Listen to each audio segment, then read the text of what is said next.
눈의 감각기관인데 4장은 감각기관이에요. 자, 감각기관 같은 경우에는 자, 먼저 첫 번째 시각에 대한 얘기가 나와 있는데 이 시각 같은 경우에는요, 이 눈이죠. 눈의 구조부터 얘기를 해줘야 돼. 자, 이 눈 같은 경우에는 여기 지금 제일 눈의 겉을 이루고 있는 데를 뭐라고 한다? 공막이라고 얘기를 해요. 자, 공막 같은 경우에는요, 눈의 제일 겉부분을 이루고 있어요. 그래서 우리가 봤을 때 흰 자위 있잖아요. 거기 부분이 이제 공막 부분에 해당한다라고 상상하시면 돼요. 자, 그 다음.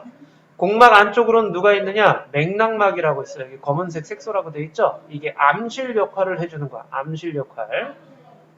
그러니까 눈 안이 어둡게 보이게끔 해주는 게 이 맥락막이 하는 일이 되는 거예요. 자, 그리고 맥락막 안쪽으로는 또 무슨 막이 있대요? 망막이 있어요. 그러니까 공막, 맥락막, 망막 요 순서. 자, 망막에는 시각세포가 있어. 그 시각세포에서 자극을 받아들이는 빛의 자극을 받아들이는 시각세포가 있고 이 시각세포가 밀집되어 있는 곳을 우리는 황반이라고 얘기를 해요. 그리고 시각세포가 빠져나가는 부분이 있는데, 그러니까 시각신경이 빠져나가는 부분이 있는데, 이 부분에는 시각세포가 분포하지 않아. 그래서 여기는 상위 맺혀도 볼 수가 없는 부분이 돼요. 맹점이라고 얘기를 하는데 그 부분을 이 맹점이 어디 있는지 확인하는 요 실험이 하나 있어. 그냥 한번 해보면 돼. 오른쪽 눈을 가린 채 왼쪽 눈으로 병아리를 그리면 응시하다가 이게 점차 병아리 옆에 있는 숫자를 읽기 시작하는 거야. 보기 시작하면은 우리가 1번을 봐도 옆에 병아리가 있는 거 인식하잖아. 2번, 3번, 4번 가다 보면 어느 순간 병아리가 인식되지 않을 때가 있어. 그게 맹점에 상이 맺히면 그렇게 되는 거예요. 자, 그 다음에 이제 앞쪽으로 보시게 되면 각막. 각막은 제일 앞에 투명한 막을 얘기하는데 이게 여기서 이제 빛이 들어오게 되는 거지. 자, 각막 다음에 이제 여기 동공이 있죠. 근데 동공은 그냥 구멍이야. 빈 공간, 구멍이야. 빛이 들어오는 구멍이 되는데 그 구멍의 크기를, 동공 크기를 조절해주는 애가 바로 홍채예요. 자, 그래서 여기 보시게 되면 홍채 나와있죠. 홍채가 동공의 크기를 조절해준다라는 거 기억해 주셔야 돼요. 오케이. 자, 그 다음에 자, 여기 지금 보시게 되면 수정체가 있는데 이 수정체는 볼록 렌즈 같은 역할을 해줘. 그래서 빛을 굴절시켜서 여기 망막이 맺히게끔 해주는데 이 수정체는 두꺼워졌다 얇아졌다 할 수 있어. 누구에 의해서? 선모체에 의해서. 자, 그래서 여기 보시면 선모체가 수정체의 두께를 조절해주는 역할을 한다라는 거. 이렇게 짝지어서 기억을 해주셔야 돼요. 그리고 안쪽에는 투명한 유리체라는 게 있어서 형태를 유지시켜주는 역할을 해요. 그럼 빛이 들어오면 각막 지나겠지? 그죠? 수정체 지나서 유리체를 지나가지고 그 다음에 망막에 맺히면 시각신경을 통해서 역시 뇌로 가게 된다라는 그런 얘기예요. 이런 식으로 해서 우리가 본다라는 개념이 나타나게 되는 거예요. 자, 그러면은 147쪽 일단 먼저 좀 해보자. 풀고 채점해 주세요.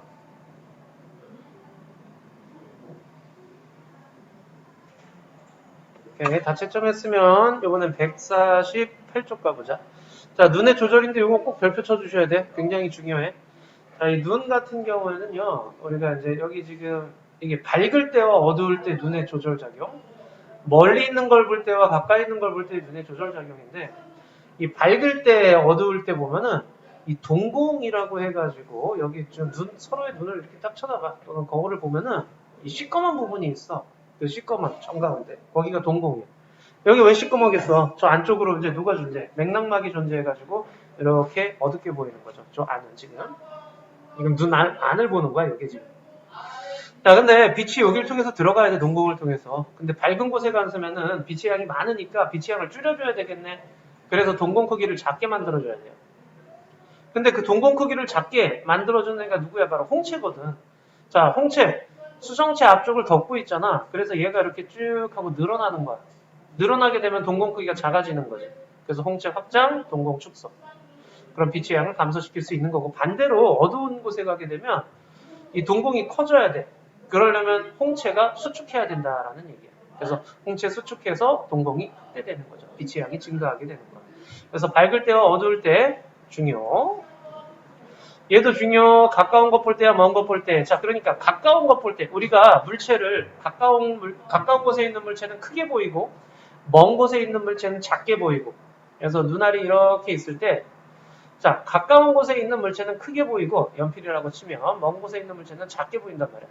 가까운 곳에 있는 물체는 크게 보이니까 이렇게 넓게 오니까 얘가 두꺼워야 돼. 그래야지 빛을 많이 꺾을 수가 있는 거지. 라고 생각하면 돼. 그래서 가까운 것 볼 때는 수정체가 두꺼워져야 되는데 그 두껍게 해주는 애가 누구야? 바로 선모체라는 애야. 선모체의 움직임에 의해서. 그럼 양쪽에서 쑥쑥 밀어줘야 될 거 아니야? 그래야지 얘가 두꺼워질 거 아니야? 그래서 밀어주는 게 바로 선모체 수축이야. 그러니까 수정체 쪽으로 가는 게 수축 개념이야. 그럼 반대로 수정체에서 멀어지는 거는 뭐야? 늘어나는 거야. 이완 개념이야. 양쪽에서 쭉 잡아당기면 수정체가 어떻게 돼 있어? 얇아지겠지? 먼 것 보면은 작게 보이니까 얘를 조금만 꺾어줘야 돼. 그러려면 수정체가 얇아져야 되거든. 그래서 이런 식으로 수정체가 얇아지려면 선모체가 이완돼야 된다라는 그런 얘기예요. 자, 여기가 굉장히 중요한 거니까 꼭 기억해 주셔야 돼. 자, 다음 귀. 자, 귀는요. 귀의 구조 또 역시 기억을 해 주셔야 되는데 제일 겉부분이 귓바퀴. 소리를 모아주는 거죠. 자, 그 다음 안쪽으로 들어가면 웨이도. 자, 귓구녕을 얘기하는 거고요. 자, 여기 고막. 첫 번째 고막. 자, 소리에 의해서 진동을 하는 얇은 막이죠. 고막 다음에 누가 있어? 귓속뼈가 있죠. 귓속뼈. 자, 여기 있죠. 귓속뼈. 자, 고막 다음에 귓속뼈. 여기 진동을 증폭시키는 역할을 해줘. 그 증폭된 진동을 누구한테가? 달팽이관에 있는 청각세포가 자극을 받게 되는 거예요. 자, 그래서 달팽이관에 있는 청각세포가 자극을 받으면은 청각신경을 통해서 역시 뇌로 전달되는 거죠. 봐봐. 소리, 귓바퀴, 웨이도, 고막 흔들려줘요. 귓속뼈가 그 흔들림을 증폭시켜줘요. 달팽이관에 있는 청각세포가 자극을 받아요. 청각신경을 통해서 뇌로 갑니다. 라고 얘기를 하는 거예요. 자, 근데 보면은 귀인두관, 방골이관, 전정기관, 얘네들은 이제 소리에 직접적인 연관이 없는 거야. 자, 그럼 얘네들은 뭐 하는 애들이냐라는 거지. 자, 여기 방골이관 보세요. 회전 감지. 전정기관은 기울어진 감지라고 돼 있잖아. 자, 방골이관 같은 경우에는 회전을 감지해요. 그래서 방골이관은 이제 구조가 이런 식으로 돼 있는데, 여기 이렇게 돼 있는데, 이 안에 이제 이렇게 감각모가 있는 형태로 림프액이라고 액이 채워져 있어. 체액이. 회전을 하면 이 액이 돌아 같이 우리가 회전을 하게 되면 이 안에 있는 액도 돌면서 얘네 이렇게 감각모가 휘어지겠지. 그 휘어지는 정도를 가지고 우리가 회전 정도를 인지하게 된다라고 생각하시면 되는데, 그래서 근데 우리가 딱 멈췄어. 코끼리 코 잡고 놀다가 멈췄을 때 나는 멈췄는데 얘는 계속 돌고 있는 중이거든, 관성 때문에. 그래서 어지러움을 느끼게 되는 게 바로 그런 거예요. 자, 전정기관 같은 경우에는 감각모가 이렇게 있는데 그 위에 이석이라고 해서 돌이 얹어져 있다라고 상상하시면 돼요. 그래서 기울어지면 중력에 의해서 얘가 이렇게 떨어지려고 그러겠지. 그러면 이게 어떻게 돼? 감각모가 휘어지겠잖아. 그 휘어지는 정도를 가지고 우리가 기울어짐을 인지하게 된다라는 그런 얘기예요. 그래서 균형감각, 평형감각을 이쪽 방골이관, 전정기관에서 담당하는 거예요. 귀인두관 같은 경우에는 여기 지금 고막을 중심으로 이쪽이 귀인두관인데 안쪽과 바깥쪽에 압력 차이를 조절해 주는 게 바로 귀인두관이에요. 우리 왜 높은 산에 올라간다거나 아니면 비행기 타고 올라간다거나 또는 뭐 초고속 엘리베이터 타고 올라가게 되면 귀가 먹먹해지는 거. 여기 기압 차이 때문에 그런 거거든. 그때 침을 꿀떡 삼키면은 귀인두관이 열리면서 압력을 갖게 조절해 주는 거예요. 그래서 먹먹함이 사라지는 그런 역할이에요. 그러니까 귀인두관, 방골이관, 전정기관은 청각이랑은 관련이 없지만 귀 속에 있는 구조 중에 하나다라는 것까지 기억을 좀 해주셔야 돼요. 오케이, 그러면 이번에는 149쪽이죠. 149쪽 문제를 싹 다 풀어보시고요. 싹 다 풀어보시고 역시 또 채점해 볼 수 있도록 하자. 149쪽 지금부터 풀어주세요.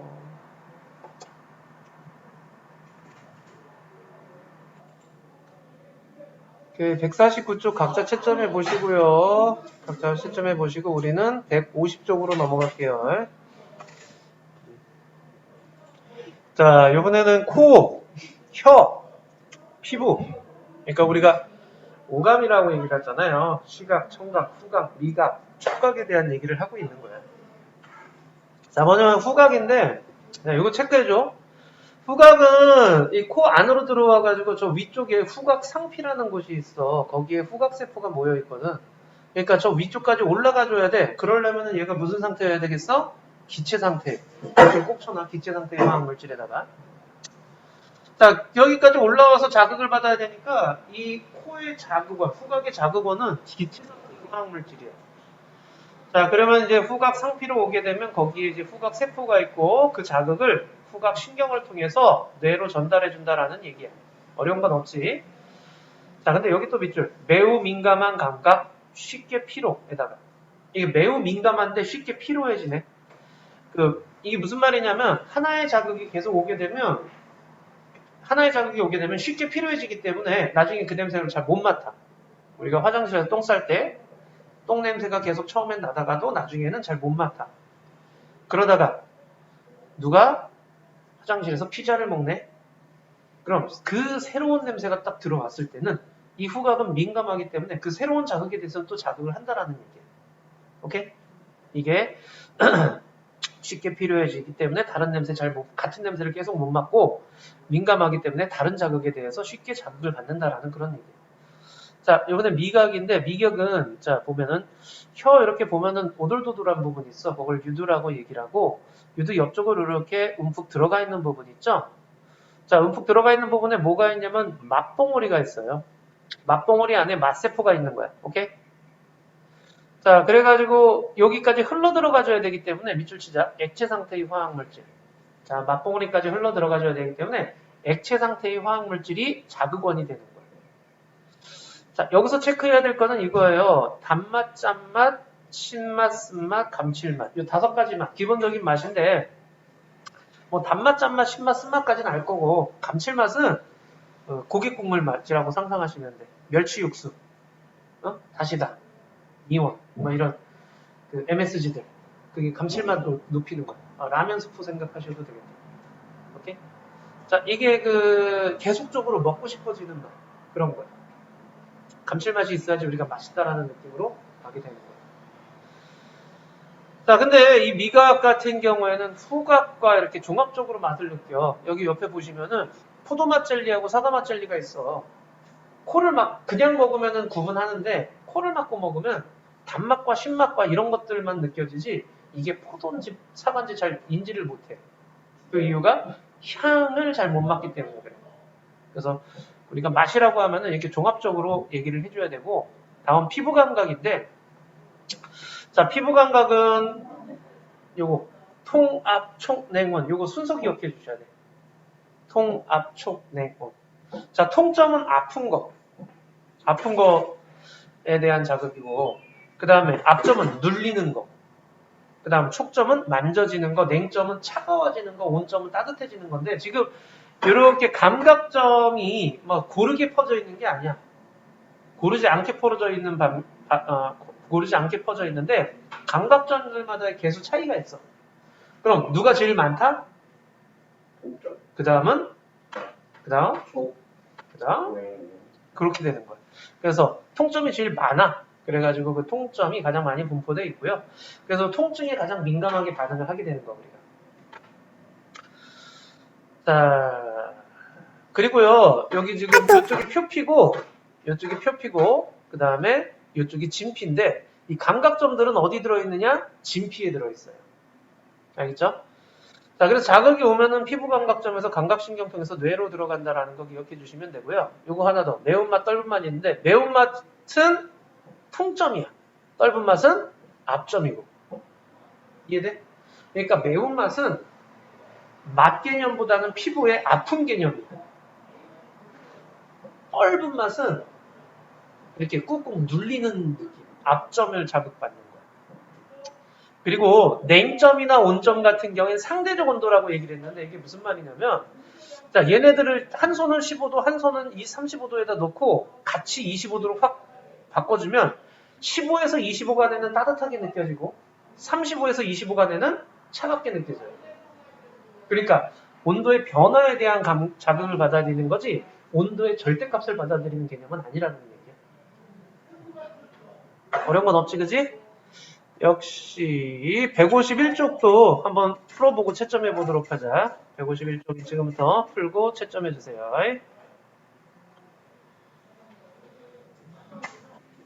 오케이. 자, 그럼 151쪽은 각자 채점해 보시고요. 모르는 거 체크해 보시고. 자, 이번엔 152쪽 넘어가 보자. 자, 152쪽 여기 근시 원시 나와 있는데 그거 별표 꼭 좀 쳐줘. 이거 다 외워주셔야 돼, 이거. 자, 자, 근시 원시 나와 있는데, 자, 근시라고 하는 거. 가까운 게 잘 보이고, 먼 데가 잘 안 보이는 거야. 멀리 있는 물체가 잘 안 보이는 게 근시야. 이 멀리 있는 물체가 잘 안 보인다라는 건데, 수정체와 망막 사이 거리가 이렇게 정상보다 멀면은 상이 망막 앞쪽에 맺히게 돼요. 여기 밑줄 상이 망막 앞쪽에 맺힌다. 에다가 자, 상이 망막 앞쪽에 맺히게 되면 이걸 뒤로 보내야 될 거 아니야. 자, 그래서 뒤로 보내기 위해서 빛을 퍼뜨려줘야 돼서 오목 렌즈 체크해줘. 오목 렌즈로 교정을 해요. 자, 다시 한번 근시는 멀리 있는 게 잘 안 보여요. 그러면 가까이 있는 건 어느 정도 이렇게 보이게 되는데 그 상이 망막 앞쪽에 맺혀서 이걸 뒤로 보내는 거야. 그래서 오목 렌즈. 반대로 원시는 멀리 있는 건 그나마 보이는데 가까이 있는 게 잘 안 보여. 자, 태어날 때부터 이게 수정체와 망막 사이 거리가 짧으면 이렇게 되는데 이게 상이 망막 뒤쪽에 맺혀요. 이렇게. 그걸 당겨야 돼, 앞으로. 그래서 이걸 빛을 많이 꺾어야 되니까 볼록 렌즈로 교정을 한다라는 그런 얘기예요. 근데요, 한 눈이 근시고 한 눈이 원시일 수 있어요. 뭐 그럴 수도 있지. 자, 그 다음 그 옆에 거 보자 그럼. 자, 얘는 오목 렌즈로 교정해야 돼, 볼록 렌즈로 교정해야 돼. 근시와 원시와 딱 봤을 때 상이 망막 앞쪽이니까 근시. 그러니까 무슨 렌즈? 오목 렌즈. 자, 멀리 있는 게 잘 보이지 않는 근시라고 해줘야지. 그래서 2번 X고. 자, 수정체와 망막 사이의 거리가 정상보다 어떻다는 얘기야? 가까워 멀어? 가깝죠. 이런. 멀기 때문에 망막 앞쪽에 맺히는 거야. 자, 이번에는 감각점 분포 조사인데 여기 그 하드보드지에 이쑤시개를 2개씩 매달았어. 근데 간격을 8mm, 6mm, 4mm, 2mm로 이렇게 나눠놓고 자, 각 부위별로 꼭꼭 찌르는데 찌르다가 2개로 느껴질 때 이해돼 무슨 말인지? 근데 손등 같은 경우는 2mm짜리 찔렀을 때 1개로 느껴져. 4mm도 그렇고 6mm도 그래. 8mm나 돼야지 2개로 느껴진다는 얘기야. 그 얘기는 뭐야? 감각점이 멀리 떨어져 있다는 얘기야. 자, 이렇게 최소거리가 먼 거는 감각점이 멀리 있는 거고 최소거리가 짧은 거는 감각점이 가까이 있는 거야. 이해되지? 감각점이 가까이 있는 애들은 그만큼 밀집되어 있다는 얘기지, 감각점이. 그래서 손가락 끝은 예민한 부분이고 손등은 감각이 둔한 부분이 되는 거야. 이해되지? 그래서 이런 거리가 짧을수록 감각점이 밀집되어 있어. 우리 몸 부위에서는 감각점이 이렇게 부위마다 다른데 주로 이제 손끝이나 입술이나 이렇게 이런 부분들에 감각점이 많이 있어. 예민한 부분. 자, 그럼 이제 나머지 문제들 한번 싹 다 풀어보시고 153쪽부터 해가지고 157쪽까지 싹 다 풀어보시고 채점하고 모르는 거 있으면은 이따가 체크해보자. 자, 지금부터 풀기 시작.